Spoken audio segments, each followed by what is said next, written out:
नमस्कार दोस्तों, आज मैं आपको अपरा एकादशी की पवित्र व्रत कथा सुनाने जा रही हूँ। इस कथा को सुनने और व्रत रखने से मनुष्य के सभी पापों का नाश होता है और भगवान विष्णु की कृपा प्राप्त होती है। आइए सुनते हैं अपरा एकादशी की पावन कथा। श्री युधिष्ठिर बोले कि हे भगवान, ज्येष्ठ मास की कृष्ण पक्ष की एकादशी का क्या नाम है तथा उसका क्या महात्म्य है, सुख कृपा कर कहिए। श्री कृष्ण भगवान बोले, हे राजन, ज्येष्ठ मास के शुक्ल पक्ष की एकादशी का नाम अपरा है, क्योंकि यह अपार धन देने वाली है। यह पुण्य को देने वाली और पापों को नष्ट करने वाली है। जो मनुष्य इसका व्रत करते हैं उनकी लोक में प्रसिद्धि होती है। अपरा एकादशी के व्रत के प्रभाव से ब्रह्मा हत्या, भूत योनि, दूसरे की निंदा आदि के पाप नष्ट हो जाते हैं।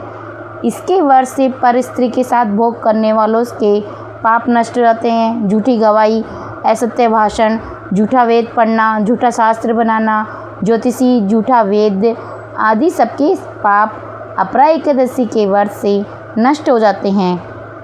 जो क्षत्रिय युद्ध क्षेत्र से भाग जाए तो वह नरक को जाते हैं, परंतु अपरा एकादशी को व्रत करने से उन्हें स्वर्ग की प्राप्ति होती है। जो शिष्य गुरु से विद्या ग्रहण करते हैं परंतु बाद में उनकी निंदा करते हैं तो वह अवश्य ही नरक में जाते हैं। वह भी अपरा एकादशी का व्रत करने से स्वर्ग को चले जाते हैं।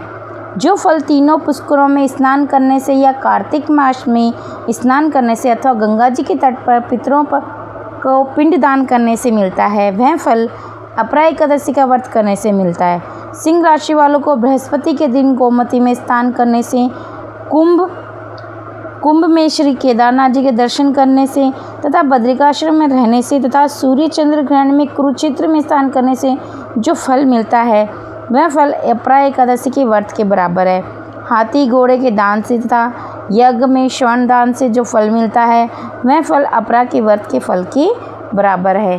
गो व भूमि या स्वर्ण के दान का फल भी इसके फल के बराबर होता है।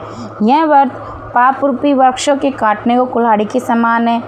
यह अपरा का व्रत पाप रूपी अंधकार के लिए सूर्य के समान है। अतः मनुष्य को एकादशी का व्रत अवश्य करना चाहिए। यह व्रत सब व्रतों में श्रेष्ठ है। अपरा एकादशी के दिन भक्ति पूर्वक विष्णु भगवान का पूजन करना चाहिए, जिससे अंत में विष्णु पद की प्राप्ति होती है। हे राजन, मैंने यह अपरा एकादशी की कथा लोकहित के लिए कही है। इसके पढ़ने व सुनने से समस्त पाप नष्ट हो जाते हैं। तो भक्तों, इस प्रकार अपरा एकादशी की व्रत की यह पवित्र कथा पूरी होती है। जो भी श्रद्धा और भक्ति से इस व्रत को करता है और कथा सुनता है उसके सभी पाप नष्ट होते हैं और भगवान विष्णु की कृपा प्राप्त होती है। जय श्री हरि दोस्तों।